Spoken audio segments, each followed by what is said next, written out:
हरिओम। आज 12 दिसंबर है 2025। कल हम लोगों ने परसों इंट्रोडक्शन किया, 10 तारीख को 13 चैप्टर का। कल एक जो संगति श्लोक है मधुसूदन सरस्वती जी है, उसको देखा एक प्रश्न के रूप में। प्रकृतिम पुरुषम चैव क्षेत्रम क्षेत्रज्ञमेव च एतत् विज्ञातुमिच्छामि ज्ञानम ज्ञेय च केशव। इस श्लोक को जोड़ने से होता क्या, फायदा क्या है? फायदा समझने में आसान है। अगर क्योंकि इसमें हम समझ नहीं पाते हैं, तो इसलिए वो समझ सकते हैं इजीली, बस दैट मच। इसलिए इस जो श्लोक है, अर्जुन का जो प्रश्न है, उसको मैंने नंबर नहीं दिया। कुछ कुछ किताबों में नंबर नहीं मिलेगा। गीता प्रेस, गोरखपुर आदि वैष्णव संप्रदायों के प्रिंटिंग गीता में, क्योंकि ये तो मधुसूदन सरस्वती पक्के शंकराचार्य संप्रदाय के, इसलिए इसको यूनिवर्सल करने के लिए हमने उसको क्वेश्चन श्लोक रखा, नंबर बिना। तो जरूर नंबर 1 आ जाएगा। मगर जब हम पढ़ते हैं, पढ़ेंगे, उस प्रश्नों को याद रख करके पढ़ना है, तभी उत्तर मिलेगा। ठीक। अब अर्जुन का जो प्रश्न था, 6 टेक्निकल शब्द था।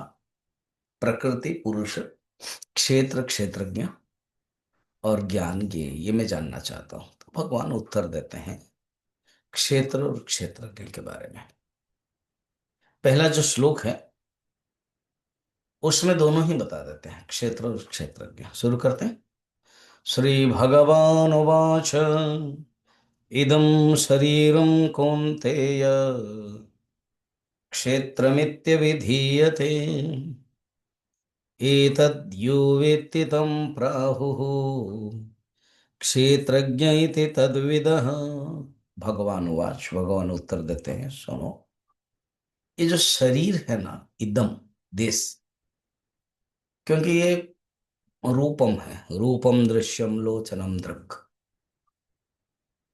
ये जो दिखाई देता है, ये इदम है, ये दृश्य है। और यह दृश्यम तत् नश्यम तत् मिथ्या। ये जो शरीर है, इदम शरीरम, मम शरीरम, मेरा शरीर कहते हैं। ये पता है क्या है? इसी को ही क्षेत्र कहते हैं। ओहो। क्षेत्राणि ही शरीराणि बीजम च अपि शुभाशुभे। अब ये जो क्षेत्र, हिंदी में पता है क्षेत्र का अर्थ है खेत, जमीन।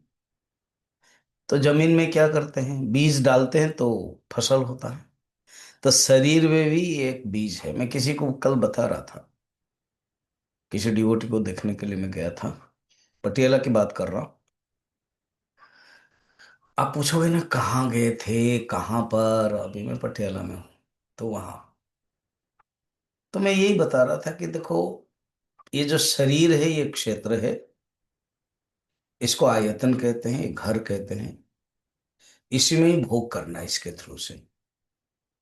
तो जब भी कोई प्रारब्ध है, भोग करना है, तो शरीर में रोग आएगा, शरीर में कष्ट आएगा, शरीर में एक्सीडेंट होगा, शरीर कहीं ऑपरेशन होगा, शरीर कहीं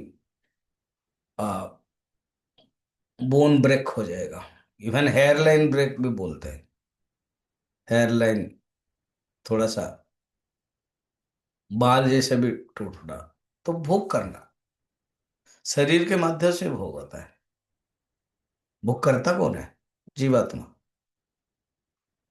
अभी केवल इतना ही समझे, इसी को, शरीर को क्षेत्र क्यों कहा गया है?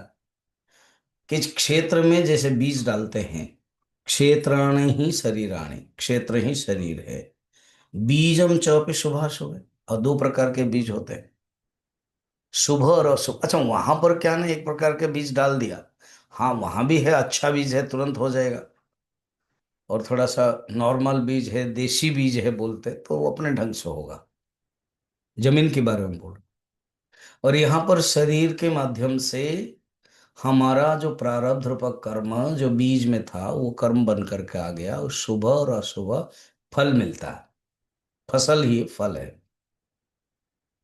तानि व्यक्ति, इसको जो जानता है, क्षेत्रज्ञ, उस क्षेत्र को जो जानता है वो क्षेत्रज्ञ है। क्षेत्र को जो जानता है, तानि व्यक्ति स योगात्मा ततः क्षेत्रज्ञ उच्यते। ये श्लोक है। ठीक है।